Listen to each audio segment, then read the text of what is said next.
बीकानेर का इतिहास। जब राव जोधा का पुत्र होता है राव बीका, जो कि 1465 में राठौड़ वंश की स्थापना करता है बीकानेर में, और 1488 में बीकानेर की स्थापना करता है। उनके साथ में नराचार्य भी होते हैं। उसके बाद में शासक बनते हैं लूणकरण। लूणकरण को कलयुग का कर्ण भी कहा जाता है। लूणकरण से झील बनी थी, जिसे राजस्थान का राजकोट कहा जाता है। राजकोट इसीलिए क्योंकि गुजरात का राजकोट क्षेत्र मूंगफली के लिए प्रसिद्ध है, और राजस्थान का लूणकरण झील जो कि मूंगफली के लिए प्रसिद्ध है, इसीलिए राजस्थान का राजकोट कहा जाता है। उसके बाद में शासक बनते हैं रावजेत सिंह। रावजेत सिंह के समय में 1541 में पाहेवा साहेब का युद्ध होता है। उसमें मालदेव और जेत सिंह के बीच में युद्ध होता है। जेत सिंह उस युद्ध में मारे जाते हैं, और उसमें जो राव जेत सिंह का पुत्र होता है कल्याणमल, वो चला जाता है शेरशाह सूरी के पास सहायता के लिए। फिर शेरशाह सूरी 1544 में गिरी सुमेल में उनकी सहायता करते हैं। उसके बाद में शासक बनते हैं कल्याणमल। कल्याणमल ने मुगलों की अधीनता सर्वप्रथम बीकानेर में जो मुगलों की अधीनता स्वीकार की, वो कल्याणमल ने शुरू की थी। कल्याणमल ने राणा सांगा के पातीपर्वन प्रथा के तहत राणा सांगा का खानवा युद्ध में 17 मार्च 1527 में खानवा युद्ध में साथ दिया था। फिर नागौर जब युद्ध हुआ था, नागौर दरबार जब लगा था 3 नवंबर 1576 में, जो अकबर के द्वारा लगाया गया था सुलह नीति के तहत, तो कल्याणमल ने अपने दोनों पुत्रों के साथ में गए थे। एक पृथ्वीराज राठौड़ और दूसरे थे रायमल। पृथ्वीराज राठौड़ को अकबर ने गागरोन दुर्ग दिया था, और रायमल को 1572 में जोधपुर का प्रशासक नियुक्त किया था और खालसा भूमि घोषित कर दी थी। उसके बाद में जो है पृथ्वीराज राठौड़ ने अपने गागरोन दुर्ग में वेलिकृष्ण रुक्मणी एक ग्रंथ लिखा था, जिसने दूसरा हडा ने उसे 5वां वेद और 19वां पुराण कहा था। और पृथ्वीराज राठौड़ को डिंगल का हेरोंस कहा जाता है। कन्हैयालाल सेठिया ने पाथल और पीथल के तहत पाथल प्रताप को और पीथल पृथ्वीराज राठौड़ को कहा है।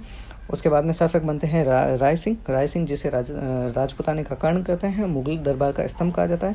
अकबर का दूसरा विश्वसनीय जो पात्र था वो राय सिंह था। पहला जो था वो मान सिंह था।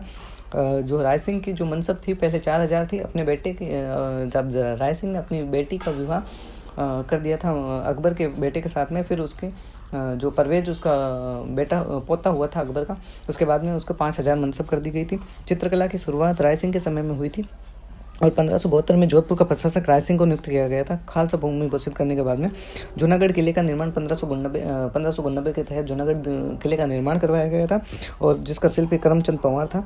इसी जूनागढ़ को राती घाटी का किला कहा जाता है, या फिर जमीन का जेवर कहा जाता है। इसी जूनागढ़ किले में एक सूरज पोल और एक कर्ण पोल बनी हुई है। सूरज पोल में जो है एक फतेह सिसोदिया और जयमल मेहते की गजारूढ़ मूर्तें बनी हुई है। कर्ण पोल में बीकानेर का इतिहास लिखा गया है। उसके बाद में कर्ण सिंह शासक बनता है। कर्ण सिंह शासक बनने के बाद में कर्ण सिंह ने करणी माता के मंदिर का निर्माण करवाया था। उसी के समय में मथुरा की राड़, जो कि 1644 में मथुरा की राड़ हुई थी अमर सिंह और कर्ण सिंह के बीच में, जोखड़िया और सिलवा गांव के बीच में हुई थी, जिसमें और अमर सिंह राठौड़ की जो है नागौर किले में 16 खंभों की छतरी बनी हुई। उसके बाद में शासक बनते हैं अनूप सिंह जी। अनूप सिंह के समय में चित्रकला का स्वर्णकाल कहा जाता है। अनूप सिंह के समय में उस्ता कला आई थी। उस्ता कला ऊँट की खाल पे जो है डिज़ाइन देना, उसे उस्ता कला कहा जाता है। उस्ता कला के सबसे लोकप्रिय जो चित्रकार हुए थे वो हिसामुद्दीन उस्ता थे।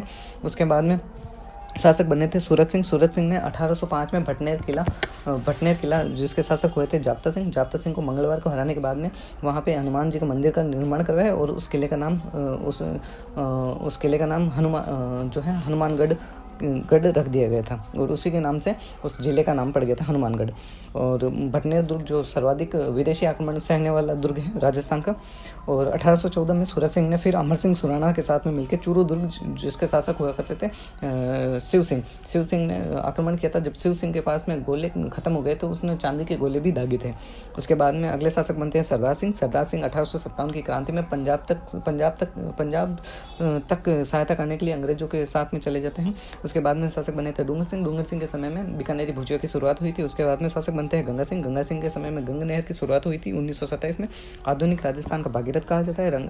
और उन्होंने गंगा रिसाला, जो कि एक ऊँटों की सेना हुआ करती थी, उन्होंने विश्व युद्ध में भेजा था। उसके बाद में गंगा नहर की शुरुआत 1927 में की थी, जो कि विश्व की सर्वप्रथम सिंचित नहर हुआ करती थी। उसके बाद में उन्हीं के समय में टेसी तोरी आए थे, जिन्होंने सर्वप्रथम कालीबंगा की जानकारी दी थी। 1910 में उन्होंने स्वतंत्र न्यायपालिका की स्थापना की थी। नरेंद्र मंडल के चांसलर भी बने थे वो 1921 में। उन्होंने लालगढ़ पैलेस का निर्माण भी करवाया था।